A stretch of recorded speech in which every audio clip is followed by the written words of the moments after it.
What did I miss? Yeah, that's the question. What are we gonna do? Is the question. I mean, specifically, I'm concerned about Coltsville High School has an ESL and ELL program that actually received a model school recognition, and then the funding for it was pulled. So those students are now in classrooms struggling, and I want to know where. As an administrator, I want to know, and you can just say yes, but your priority is in creating learning environments and in supporting teachers through reducing class size, through putting funding back into programs that are successful for students' needs.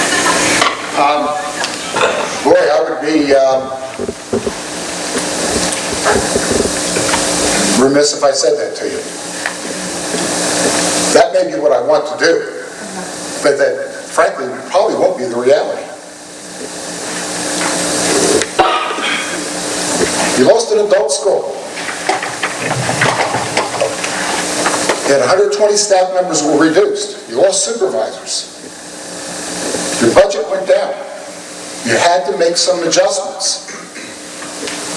The gentleman asked what we would do when I first came into the district. That would be a great conversation, but I guarantee you that conversation isn't just going to be at Coltsville. It's going to be all 5 other high schools. There are specialty programs, there are essential programs, there are required programs. We're going to have to look and see what are those requirements. You mentioned AP. You build a master schedule. There are the singleton courses or the singleton programs, the English language learner program. That's a program that is essential, then we have to find the way to support it. And that could be taking resources from someplace else to support that. Take that as an example. But I mentioned also your adult school. You lost that. And I know that there are special population students that were provided academic support through that population. I know you're still trying to figure that out and how those students are going to be served. So frankly, your question is a great question, but I'll tell you, I don't have that answer for that tonight. That answer is going to come after the discussion with everybody, and we're going to prioritize. What are the needs or wants? How do we get there? And I'll be consistent, I'll be honest, and I'll be open. I'm not going to lie to you. I can't give you that answer tonight. Yeah, first I'd like to thank you for recognizing the recent history of this district and what we've been through.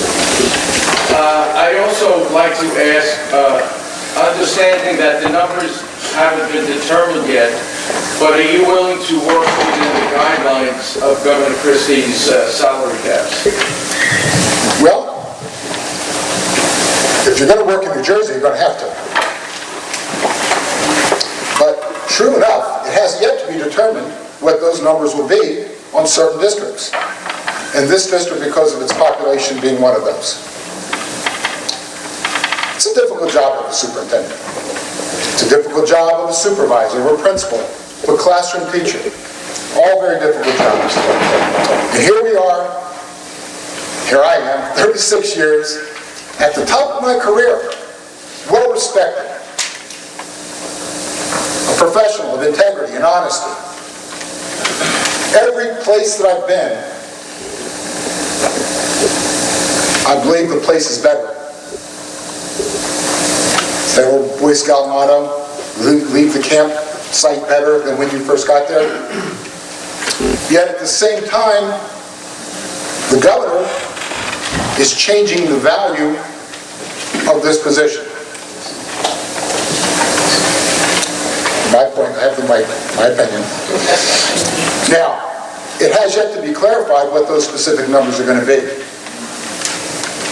But certainly, the advantage that this district offers me, personally, would be I would be able to maintain my position as a superintendent. But it's not just about the money, sir. Is it a right fit? Programmatically? Culturally? Are there opportunities here to take this school to a new level? Can I do that? I wouldn't wouldn't be here tonight, sir, if I didn't think I could. Do I want to do that? Without a doubt.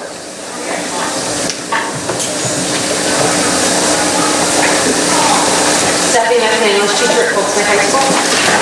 Last year, every superintendent in the state had to make very difficult decisions in terms of budget cuts. There's that things you want to do, but you had to.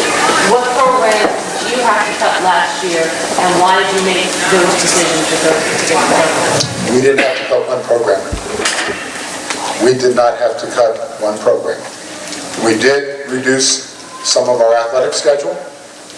We did reduce 4 coaches. We did cut a total of 20 staff. We lost our supervisors. I'm in the classroom now observing instruction to help the building principals deal with first-year non-tenured teachers. But we did not lose one academic program. I can't say that that bodes well for the same statement next year at this time with our anticipation of what may well come down regarding state funding. But we're in the process now of looking at a program analysis, cost-benefit analysis of each one of our programs. We're looking at pay to participate. We're looking at class size. We're looking at lower-level athletics, clubs, activities. And the last thing we want to touch is academic programs. Actually, we're looking at where we might be able to grow. But we're only going to grow if we're going to reduce in another area. All of my administrators know at this time that our budget that we're looking at, we're planning on no increase. And prepared that if we have to take a decrease, and that's when we'll look at our priorities. But we didn't have to lose one program. I noticed in your presentation you haven't once mentioned technology. How comfortable are you with technology, and what part do you see it playing in education and work? Well, actually, I really should bring some of my classroom teachers. They were very enthused when I required them to have their own website. Also, I should bring some parents, and they can talk about how ecstatic they are regarding a program we use called Home Logic and School Logic, where the parents are able to access grades and status of the work assignments within the classroom. We also introduced, very comfortable, and it's not just about the using technology, it's not just about the mechanics of data, it's not just about the skill of having the students being able to be comfortable with using the technology, but it's also communication. One of the things that we've utilized technology in our high school is we have a VHS program, virtual high school. It's a distance learning program out of Massachusetts. We're the only district in our county that is using distance learning that way, and we actually have 2 full sections, one each semester, where students are able to take over 250 courses that we're not able to offer because of our size, that they're able to take courses online. And we actually had one of our own staff members teaching an online course. My vision will be that we have more of our staff members teach classes. The more people we have teach, the more seats we're able to have and provide for students at a lower cost. And not everybody learns the same way. Some students really are very excited about the opportunity to learn in that digital format, and it provides a great opportunity for students who have some specific needs that they can learn and graduate on time in spite of some of the issues they may have on a personal level. Without a doubt. Home Logic, School Logic, websites, VHS. As a matter of fact, I'm going to be part of a presentation at a national conference in February regarding the appropriate use of distance learning in a high school.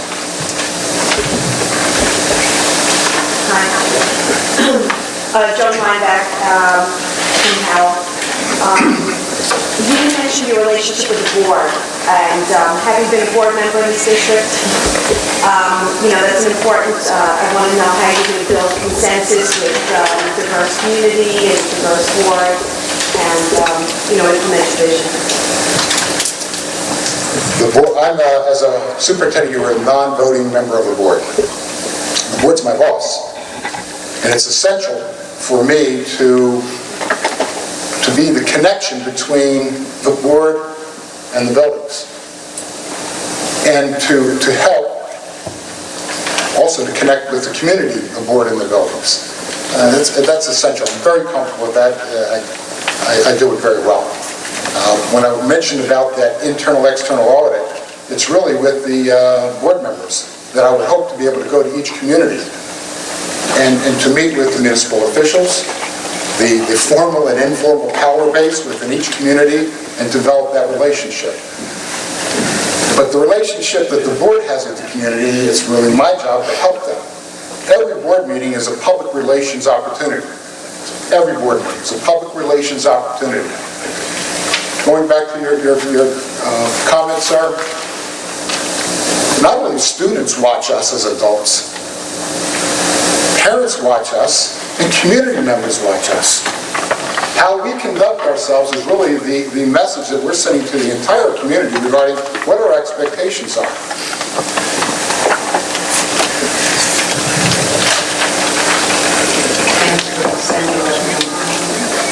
I'm interested from the district level and actually statewide. You had said two things, equating other people in the audience. I really want to thank you. I'm sorry, my voice isn't very rare. I want to echo some of the other people in the audience and something that you said as well.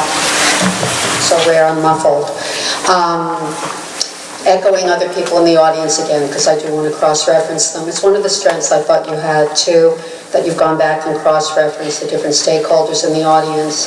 Thought there was a key point over you initially mentioning all routes and all ability levels, but also a K-14 and a K-16 orientation. The question that I have is, you mentioned it being a lighthouse district. It's an interesting term. What does that signify in the vision that you see for the district, since you've also referred to vision? Thank you. Just to clarify, it's really pre-K, not pre-K disabled, but we're now discussing how do we address the preschool years and teach parents, help parents teach their children how to read. And having that conversation earlier than later. Just a point of clarification. The Lighthouse District. Public education is the greatest asset. I believe it's one of the greatest assets of this country.